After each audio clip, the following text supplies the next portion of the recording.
Feast your eyes on this little project that Sean and I just wrapped up. So we installed this swim spa first, and then we built the porch around it.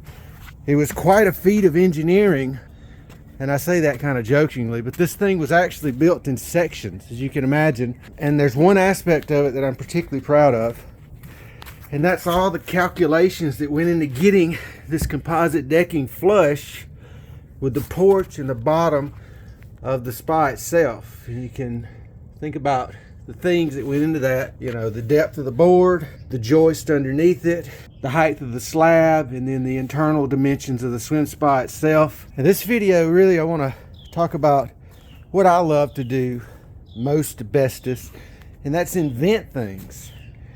I'm not as, my dad owned a construction company, and that's really where I cut my teethies doing that. There's good money in it for sure. There's not as much money in inventing yet. The problem, let me lay out the problem for you. So you see all these little black giblets that accumulates in the bottom of the spa? I guess it comes off this screen, and I don't know when it's going to stop. Well, as you can imagine, that's a problem for the filters and really all the internal components. Plus, when it rains, this sucker does a good job of keeping leaves out, but it does not do a good job of keeping water out. And the lid that comes with this unit weighs about 200 pounds. So it is beyond the capability of, regular people to move it by themselves. You can fold it back, kinda, but you certainly can't remove it and put it back on. So we have a conundrum, a dilemma. And my solution to the dilemma was this. I built this cover out of home insulation, side insulation, and I taped it together so it folds. Well, guess what? When it rains, the water accumulates on the top, and then it bows it in, and then that's the problem. So I have devised a bit of a solution to this problem. I'm going to share that with you post haste. Check out my solution. I fabric cobbled this together out of 3 4x8 insulation boards. I wrapped it with the Gorilla tape. Then I put these little flaps on the sides to prevent water ingress, which is the real problem, and all the little doo-doo sprinkles that come out of this. And I created the arch with more duct tape. It's not beautiful by no stretch of the imagination, but I believe it will be functional. Oh yeah, check this out. I installed a GFCI breaker, so you have to have them so you don't get electrical bobbled if it overflows.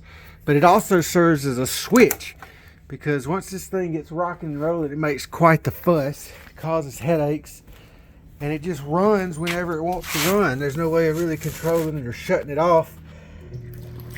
So look at that. Isn't that fancy? And then you just shut this sucker off when you don't want to hear it.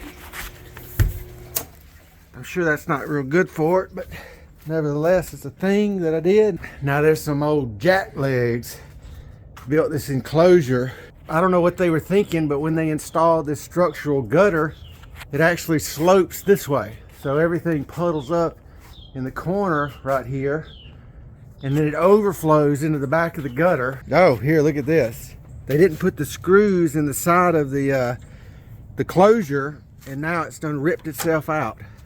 Oh, shabby construction. Really makes me, that's the reason that I created Hometown Workforce in the beginning, to protect consumers, to hold these contractors accountable. So if they screw everything up, you can get back in touch with them. We will get back in touch with them. We make things right. We become the authority. So the accountability measure keeps these people from not showing up and trying to overcharge and what have you. Contrary to popular belief, Hometown Workforce can facilitate the construction of these bigger jobs. You just fill out this form on the side of the page where you click request service. That'll send the thing to our administration team, and then we will contact one of our local contractors. They still go through the same vetting process as our handy people.